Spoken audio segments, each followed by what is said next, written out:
The USS Hartford drifted through space like a metal can held together by hope and human stubbornness. Captain Jake Morrison stood on the bridge, watching the stars through a viewport that had 3 layers of duct tape across one corner where a micrometeor had cracked the glass last month.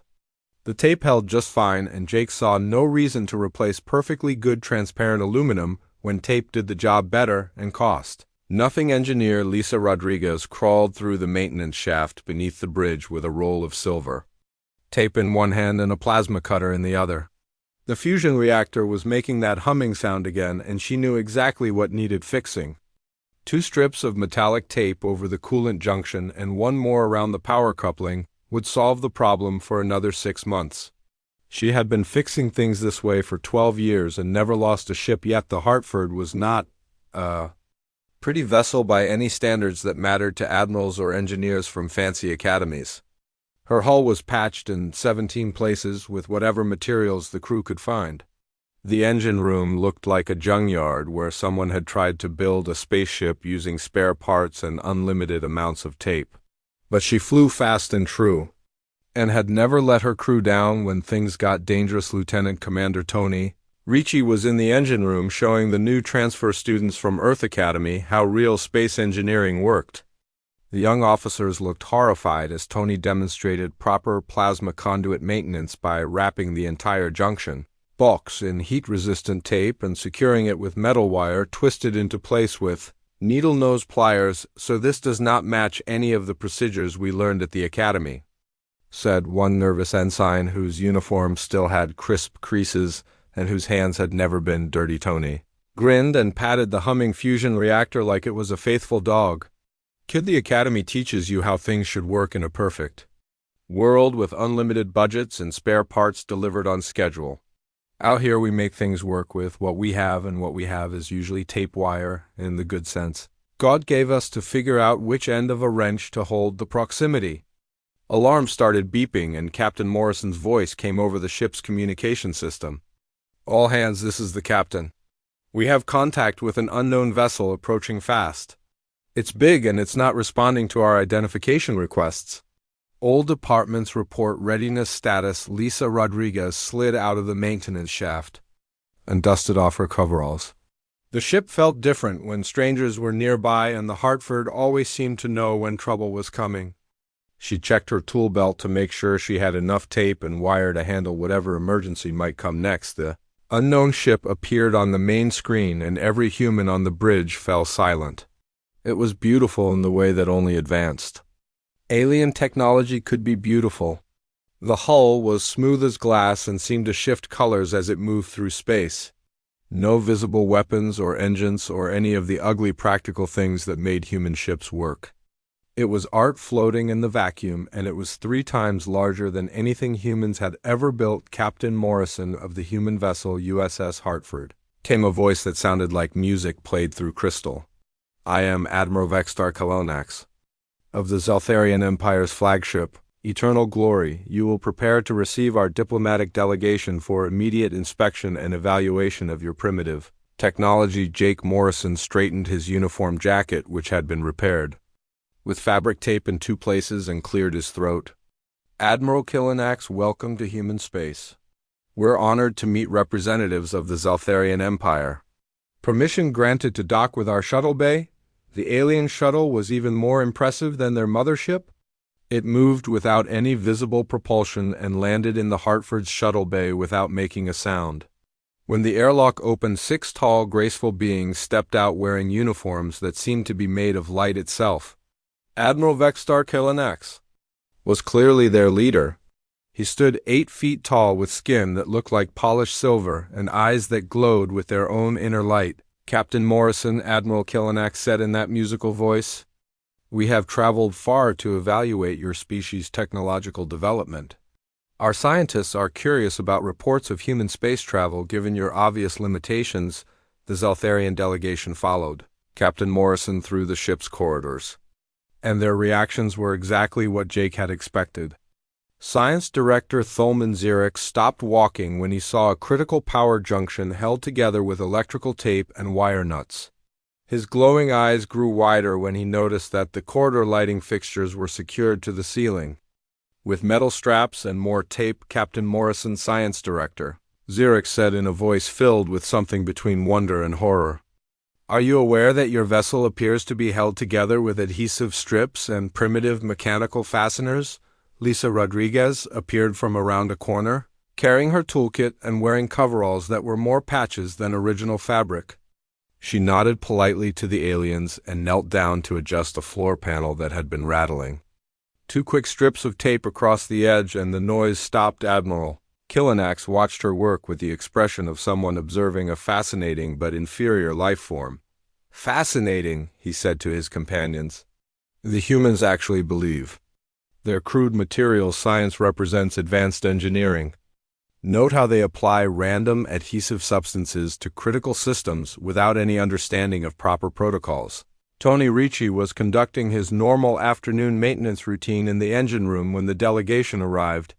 He was explaining to the Academy students how to realign a plasma manifold, using a combination of adjustable wrenches and creative applications of high-temperature tape.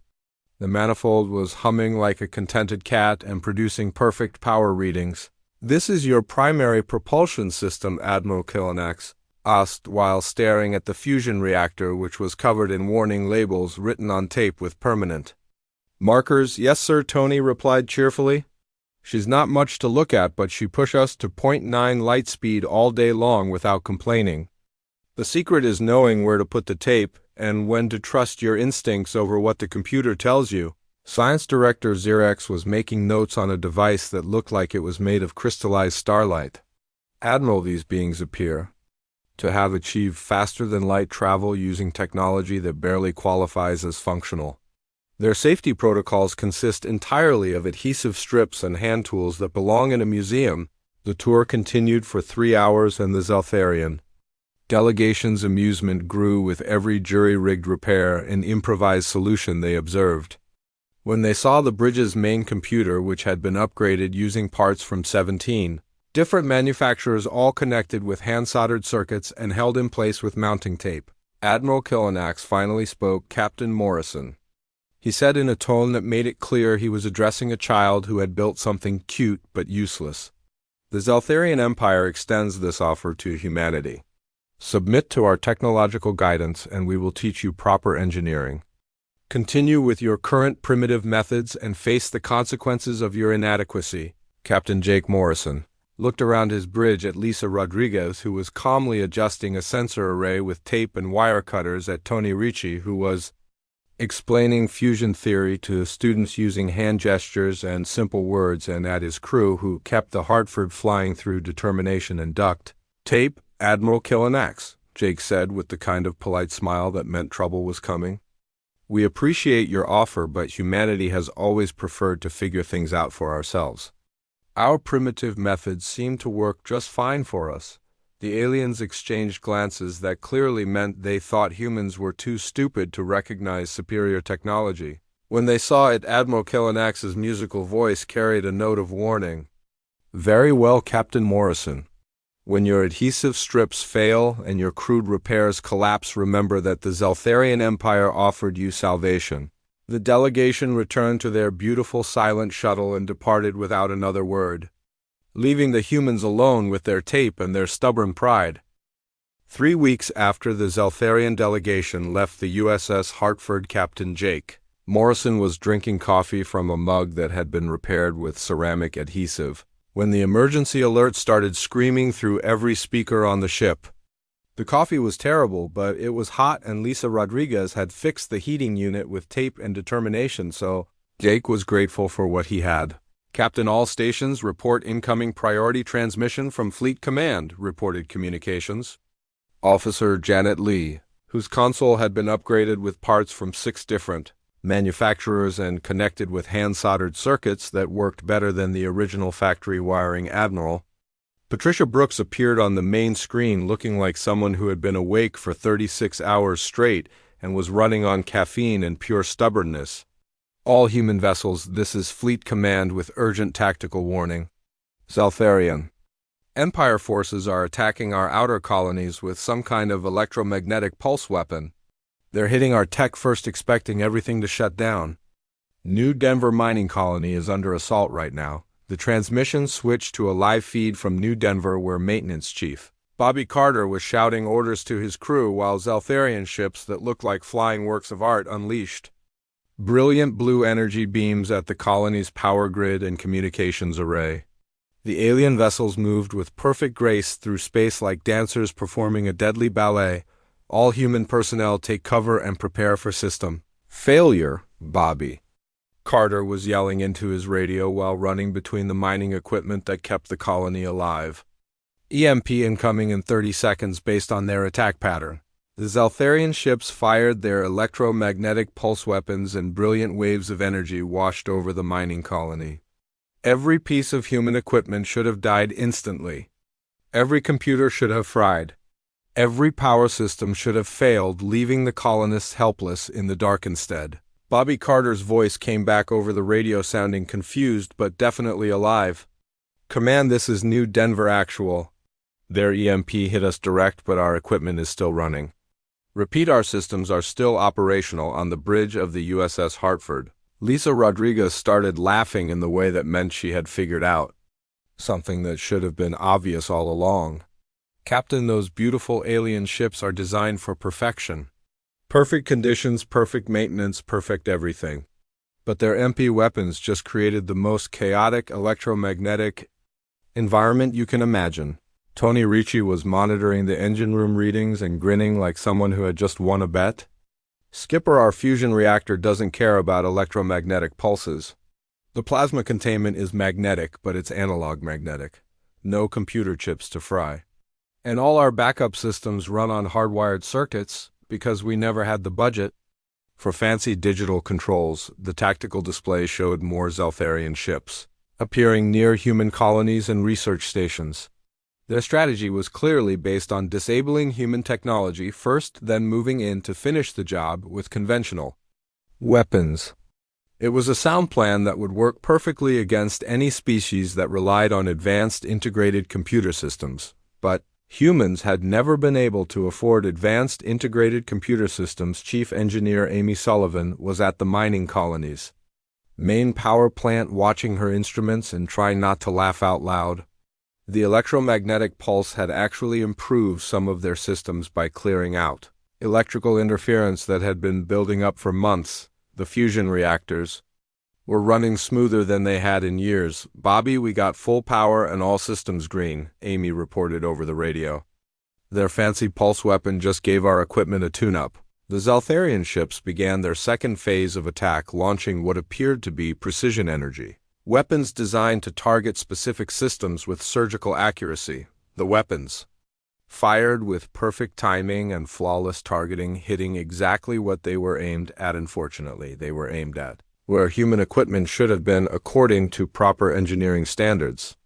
The weapons hit empty spaces while the actual critical systems were located wherever human engineers had found room to install them using whatever mounting hardware they could find. "Command, this is Bobby Carter at New Denver.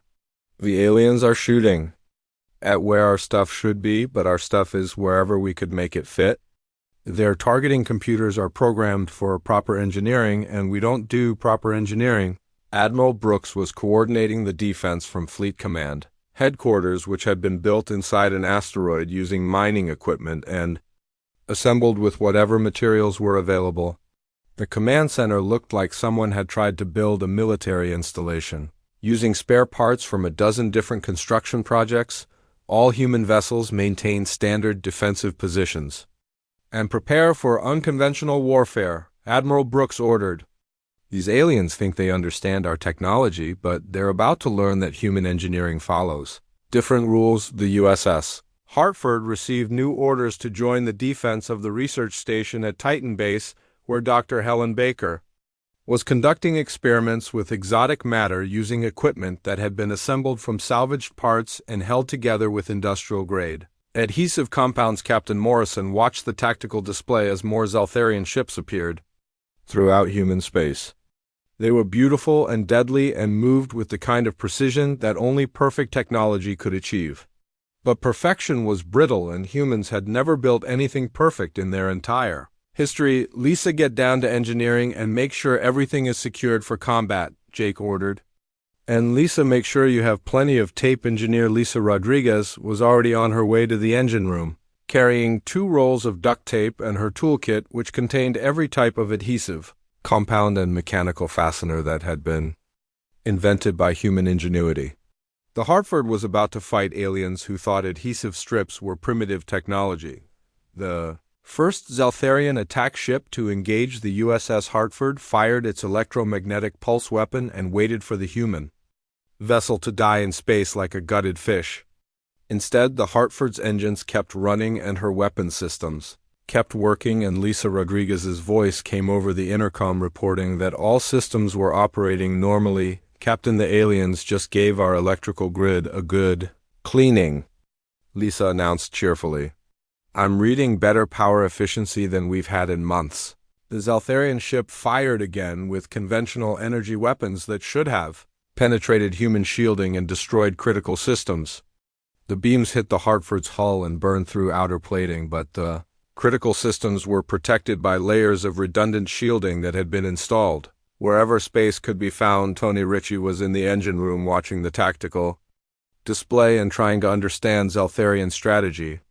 Their ships moved like they were following a computer program designed by someone who had never seen actual combat. Every maneuver was textbook perfect and completely predictable. These guys fight like they're taking a test, Tony muttered while adjusting the plasma flow using a wrench and some creative rewiring. They do everything exactly the way their computers tell them to do it. Captain Morrison was beginning to understand what they were facing. The Zeltharian Empire had achieved technological perfection, but perfection meant their systems only worked under perfect conditions.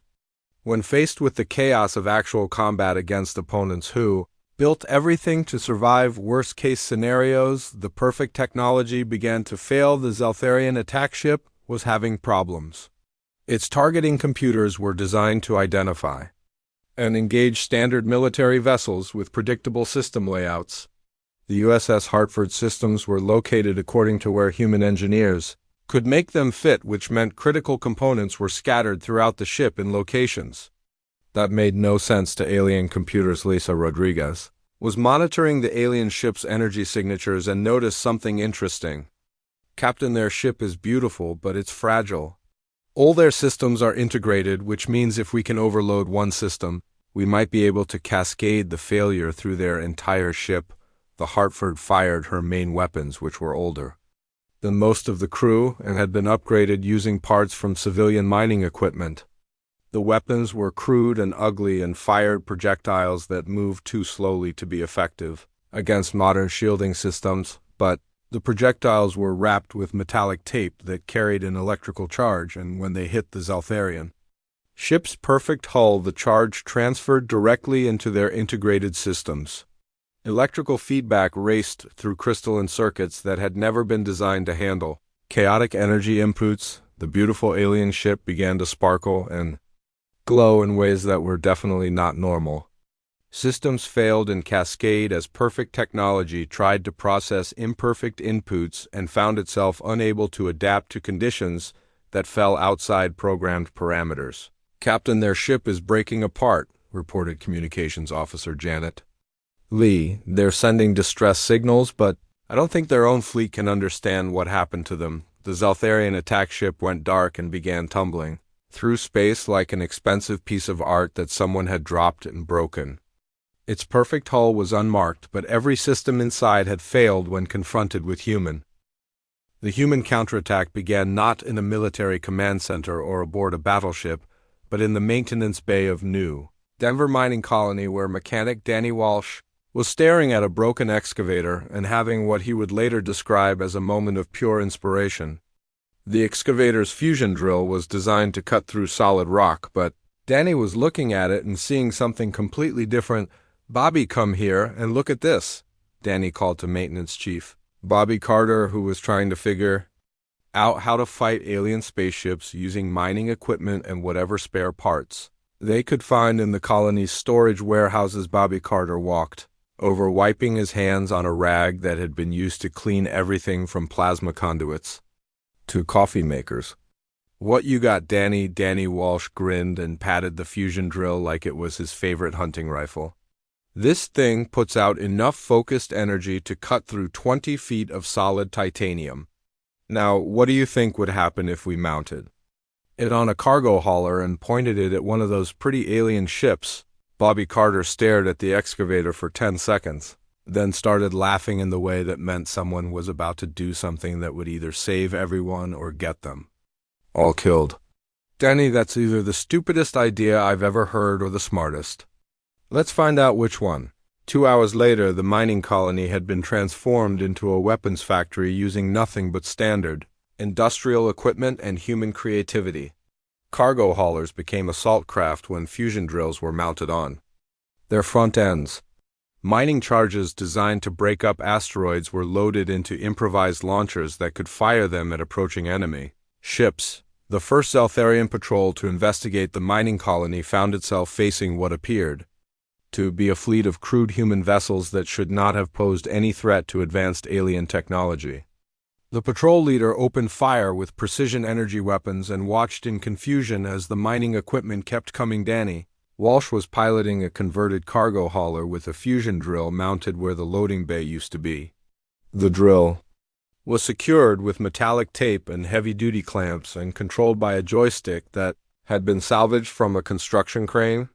When he fired the drill at the lead Zeltharian ship, the focused energy beam cut through their perfect hull like it was made of paper. "Command, this is Danny Walsh aboard the good ship. Duct tape express," he reported over the radio while lining up his next shot.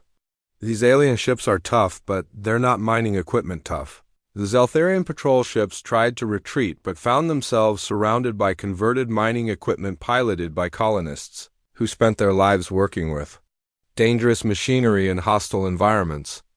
Every piece of industrial equipment became a weapon when humans got creative and desperate. Captain Jake Morrison was aboard the USS Hartford, coordinating with Admiral Patricia Brooks to develop a strategy that would use human strengths against Zeltharian weaknesses. The alien ships were faster and more powerful, but they fought according to established patterns that could be predicted and countered. "Admiral, these aliens think like computers," Jake reported during a strategy conference that included ship captains and engineers from across human space. "They do everything by the book, and they expect us to do the same thing. But we don't have a book, Admiral Patricia." Brooks was studying tactical reports from every engagement fought so far and seeing a pattern that gave her hope. Human forces were winning when they abandoned military doctrine and started fighting like the improvising, problem-solving survivors they had always been. "All human vessels. This is Fleet Command with new tactical doctrine," Admiral Brooks announced. "Forget everything you learned in the academy. Fight like mechanics and engineers. Use whatever works and ignore what should work." Engineer Lisa Rodriguez was in the Hartford's engineering section with physicist Dr. Helen Baker working on a project that would have been impossible using proper engineering procedures, but made perfect sense when approached with human logic and unlimited amounts of duct tape. "Helen, if we route the plasma conduit through the sensor array and wrap the whole thing in metallic tape, we should be able to create a resonance field that will interfere with their crystalline technology," Lisa explained while assembling components that had never been designed to work together. Dr. Helen Baker was holding a device that looked like someone had built a scientific instrument using spare parts from a dozen different machines. "Lisa, this violates every safety protocol ever written and should theoretically be impossible." "Perfect," Lisa replied cheerfully. "That means the aliens will never see it coming." The device they created would later be known as the Morrison Resonance Generator, but during construction it was just another example of human engineers refusing to accept that something could not be done just because it had never been done before.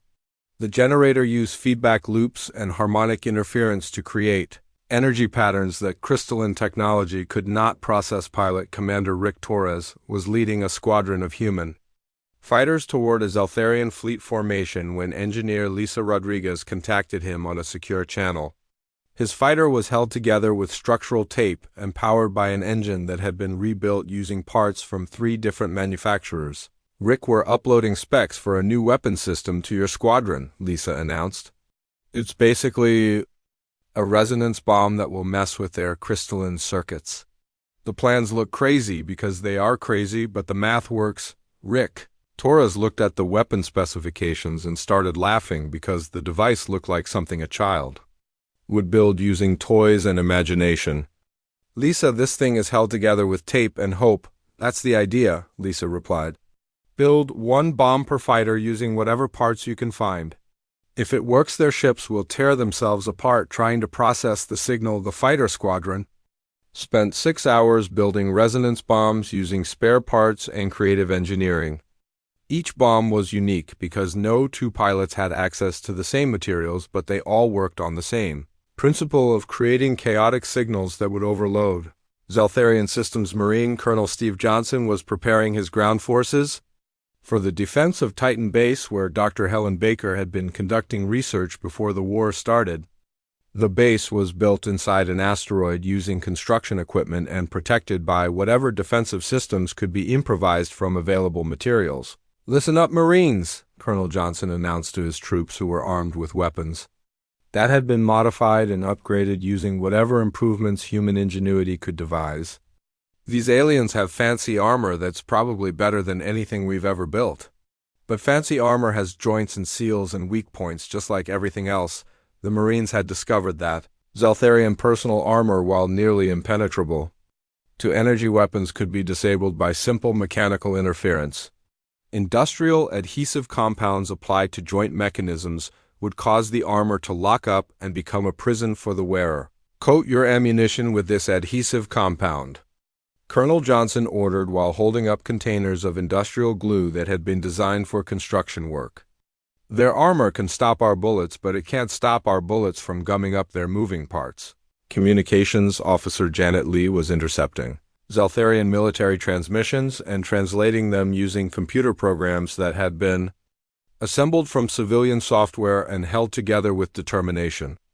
The alien communications were becoming increasingly panicked as human forces continued to win battles they should have lost. Captain, the aliens are calling us the Chaotic Ones, Janet reported with obvious satisfaction. They're also using terms that translate roughly to engineers of impossibility and masters of the random arts. The war was changing from a conventional military conflict to a contest between perfection and adaptability. Zeltharian forces fought with flawless precision using technology that worked exactly as designed, but only as designed. Human forces fought with creative chaos using technology that was designed to work under any conditions, including conditions that should not exist. Admiral Vextar Kilanax was receiving reports from across the battle zone and trying to understand how his superior forces were being defeated by opponents who seemed to ignore every rule of warfare and engineering. The humans fought without discipline or proper procedure, but they won battles through sheer unpredictable effectiveness. Science Director Xerix explained to me how primitive human technology is destroying our most advanced warships, Admiral Kilanax demanded during an emergency strategy meeting aboard the Eternal. Glory Science Director Thulman Xerix had been analyzing human engineering for weeks and reaching conclusions that challenged everything he thought he knew about technology and warfare. Admiral, the humans do not use primitive technology. They use deliberately chaotic technology that is immune to our weapons because it does not follow any logical design principles. That makes no sense, Admiral Kilanax replied. Technology must follow logical design principles or it cannot function, Admiral.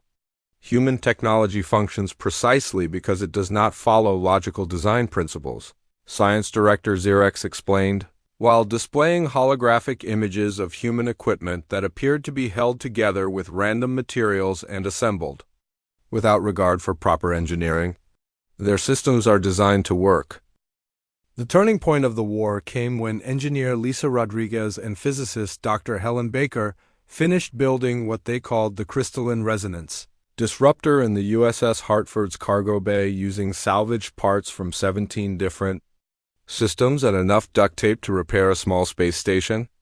The device looked like someone had tried to build a weapon using kitchen appliances and succeeded. Through pure determination, Helen, this thing should not work according to every physics, textbook ever written, Lisa said while securing the final component with metallic tape and a prayer. But the math says it will create harmonic frequencies that crystalline technology cannot process without tearing itself apart. Dr. Helen Baker was running calculations on a computer that had been assembled from civilian components and upgraded, with hand-soldered circuits that worked better than the original military-grade systems. Lisa, the resonance patterns we're generating will propagate through their crystalline matrix and cause cascade failures in every connected system. The crystalline resonance disruptor was loaded aboard Pilot Commander Rick Torres's fighter, which had been rebuilt so many times that no two components were from the same manufacturer. Rick's fighter was held together with structural adhesive and powered by an engine that had been modified using spare parts and human ingenuity. "Rick, remember this is a one-shot weapon," Lisa warned over the radio as the fighter prepared to launch. "Get close to their biggest ship, fire the disruptor, and get out fast, because we have no idea what will happen when their technology tries to process chaotic resonance patterns." Rick Torres had been flying patched-together spacecraft for 15 years and trusted human engineering more than he trusted gravity. "Lisa, if he built it, then it will work. And if it doesn't work, then we'll figure out something else, because that's what humans do." The target was Admiral Vextar Kalanax's flagship Eternal Glory, which was leading a massive Zeltharian fleet toward Earth for what the aliens believed would be the final battle of the war. The flagship was 3 miles long and beautiful enough to make artists weep, but it was also the perfect target for a weapon designed to exploit the weaknesses of integrated crystalline technology. Rick Torres approached the Zeltharian fleet using every stealth technique that had been developed by human pilots who learned to survive by being smarter and more creative than their enemies. His fighter looked like space junk on their sensors because most of it actually was space junk that had been transformed into a weapon system through human determination. The Eternal Glory was surrounded by escort vessels that moved with perfect formation precision and fired with computer-controlled accuracy. They were magnificent examples of advanced military technology, and they were completely unprepared for a human pilot who had learned to fight dirty and win ugly. "Command, this is Rick Torres, beginning attack run on the alien flagship," he reported, while diving toward the massive vessel through a storm of energy weapons that were aimed with flawless precision at where his fighter should have been instead of where it actually was. The crystalline resonance disruptor fired once and sent a pulse of chaotic energy directly into the Eternal Glory's pristine hull. The energy should have been absorbed by their advanced shielding systems, but instead it penetrated their defenses and began propagating through the crystalline matrix that connected every system on the ship. Admiral Vextar Kalanax was on the bridge of his flagship watching human resistance crumble before Zeltharian superiority when every display screen started showing impossible readings.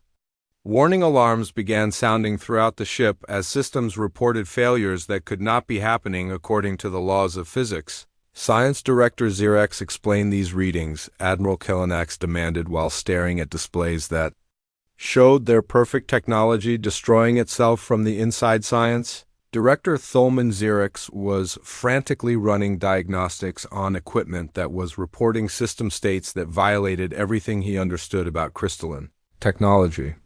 "Admiral, our systems are receiving harmonic input. That is causing resonance cascade failures throughout the crystalline matrix. The signal is propagating faster than we can isolate affected systems." The Eternal Glory began to sparkle and glow as crystalline circuits overloaded and failed in chain reactions that raced through integrated systems faster than damage control teams could respond. The beautiful flagship was tearing itself apart, trying to process energy patterns that had been designed by humans who understood that sometimes the best way to solve a problem was to create a bigger problem for your enemy. "Admiral, recommend immediate evacuation." Science Director Xerex reported as more systems failed and the flagship's perfect hull began developing stress fractures. "The crystalline matrix is destabilizing, and we cannot predict when total structural failure will occur." Admiral Vextar Kalanax watched his most advanced warship die from what appeared to be a single shot from a primitive human fighter and finally began to understand what they were fighting. The humans were not using inferior technology, they were using technology that followed different rules, and those rules included the deliberate creation of chaos. As a weapon, Rick Torres watched the massive alien flagship tear itself apart and started laughing because the crystalline resonance disruptor had worked exactly as advertised. Even though it looked like something a child would build using toys and unlimited imagination. Command, this is Rick Torres. The alien flagship is coming apart like a cheap watch, and their escort ships are trying to figure out what happened. The destruction of the Eternal Glory sent shockwaves through the Zeltharian fleet as ship commanders tried to understand how their most advanced vessel had been destroyed by what appeared to be a single primitive projectile. Their perfect formation began to break apart as individual captains made independent decisions about whether to continue the attack or retreat to safety. Captain Jake Morrison was coordinating the human defense from the bridge of the USS Hartford, which was now more duct tape than original hull plating but still flew like a ship that refused to accept defeat. All human vessels, this is Captain Morrison. The alien flagship is down and their formation is breaking. Press the attack and remember that we fight with whatever works. Engineer Lisa Rodriguez was in the Hartford's engine room, building more crystalline resonance disruptors using spare parts and the kind of creative engineering that had kept human spacecraft flying for 2 centuries. Captain, I can build 12 more disruptors using components from our own damaged systems. We'll be flying on backup power and prayer, but we'll have enough firepower to finish this fight.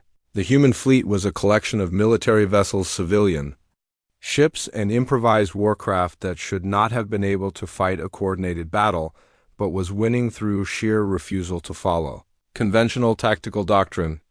Every ship was different, and every captain fought according to their own understanding of how to defeat superior enemies using inferior equipment. Marine Colonel Steve Johnson was leading the ground defense of Luna Base when Zeltharian troops attempted to capture human facilities using precision tactics and advanced personal armor. The Marines met them with weapons that had been modified using industrial adhesives and ammunition that was designed to disable alien equipment through mechanical interference. Marines, remember, these aliens fight by the book, but we threw our book away years ago, Colonel Johnson shouted while his troops engaged Zeltharian soldiers whose perfect armor was being disabled by simple adhesive compounds that gummed up joint mechanisms and turned advanced protection systems into prisons. The Zeltharian ground forces had trained for combat against opponents who would use energy weapons and explosive devices according to established military doctrine. They were not prepared for humans who coated their bullets with industrial glue and used construction equipment as assault vehicles. Communications Officer Janet Lee was intercepting alien military transmissions that were becoming increasingly desperate as Zeltharian commanders tried to understand how their superior technology was being defeated by opponents who seemed to ignore every rule of warfare. Captain, the aliens are reporting massive system failures across their entire fleet. They're calling it the Chaos Plague. The war was no longer a contest between advanced and primitive technology. It had become a battle between rigid perfection and adaptive creativity, and the rigid perfection was losing because it could not adapt to conditions that fell outside program parameters. Engineer Carlos Martinez had developed the Morrison maneuver into a standard tactic that was being used by human forces throughout the solar system. Single ships appeared as entire fleets on Zeltharian sensors, while actual fleets disappeared completely from enemy detection systems. The aliens found themselves fighting ghost armies that existed only in their computers. Command, this is Carlos Martinez aboard the research vessel Determination, he reported while his ship's sensor spoofing equipment made it appear to be a battleship formation on enemy displays. The aliens are firing at targets that don't exist while ignoring targets that are shooting at them.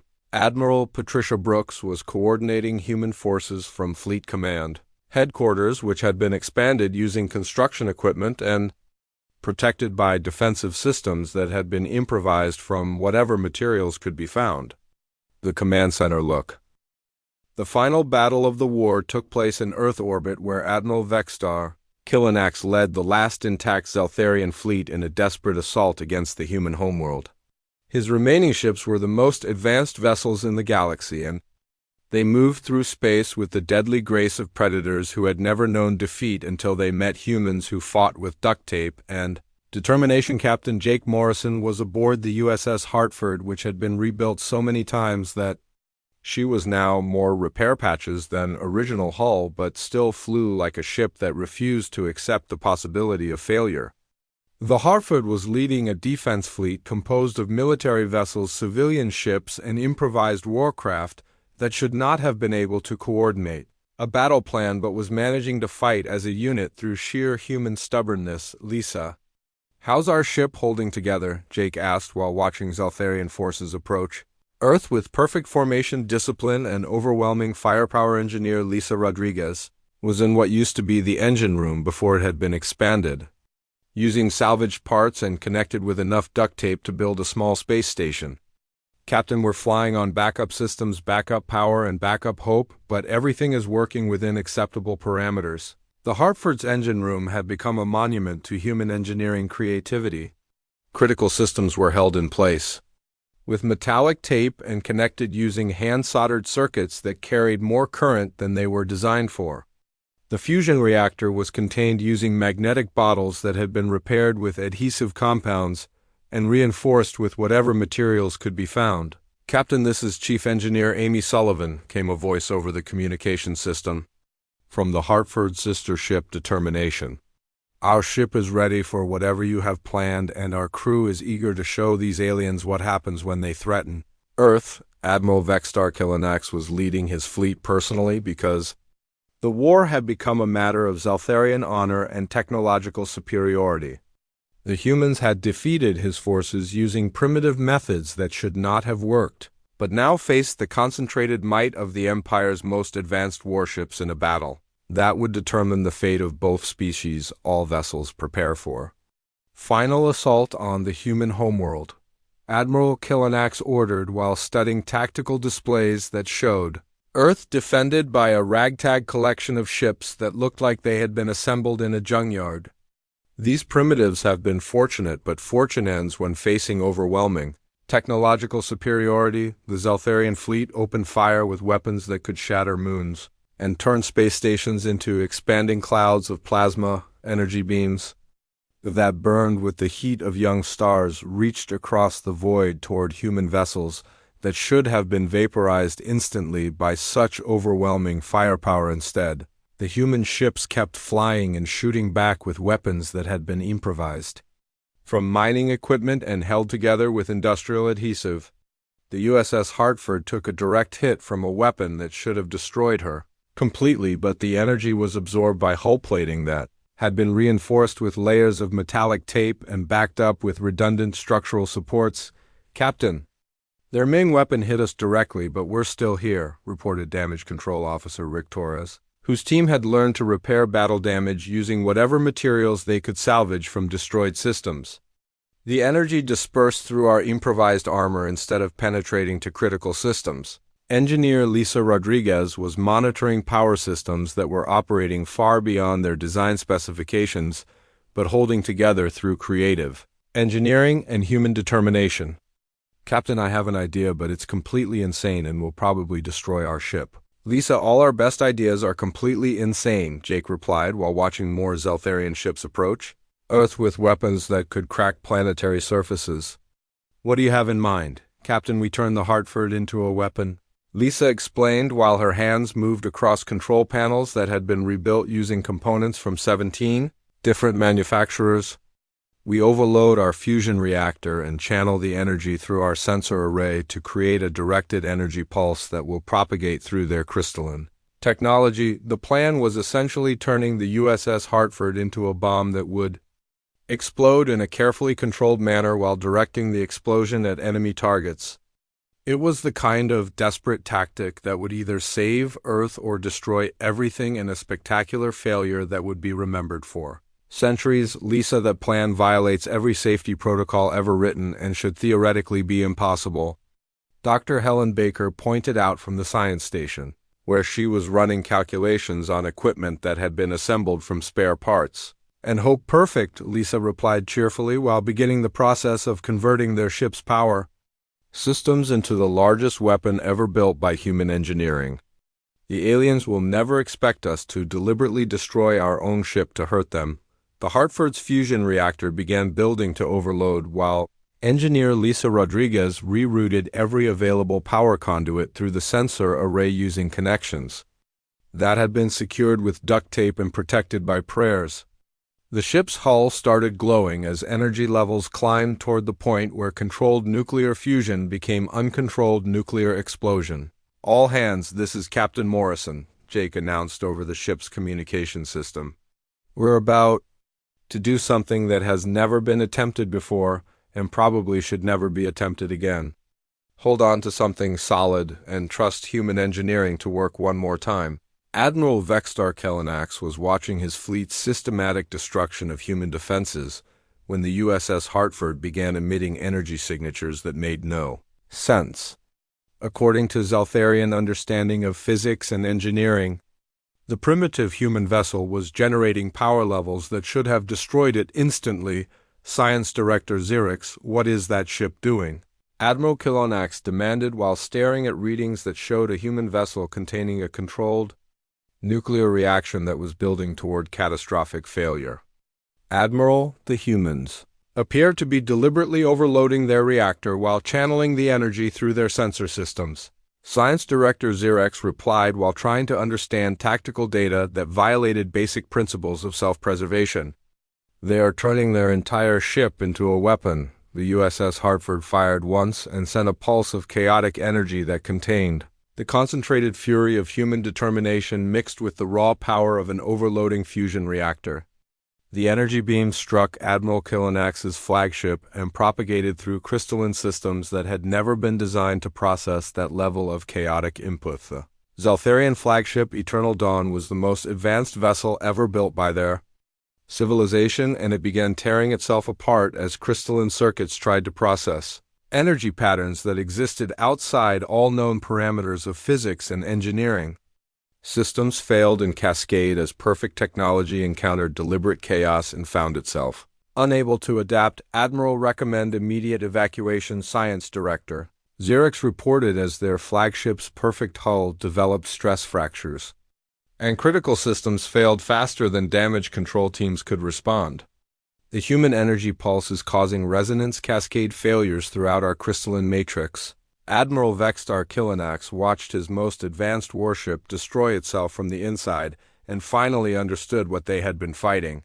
The humans were not using primitive technology, they were using technology that was deliberately designed to create chaos, and chaos was a weapon that perfect systems could not defend against. The USS Hartford was breaking apart as her fusion reactor completed its conversion from power source to weapon, but engineer Lisa Rodriguez was still at her station making sure every joule of energy was directed at enemy targets. "Captain, the reactor is past critical, but we're still channeling power through the sensor array. Whatever happens next is going to be impressive." The human ship exploded in a controlled fusion reaction that sent waves of chaotic energy throughout the Zeltharian fleet.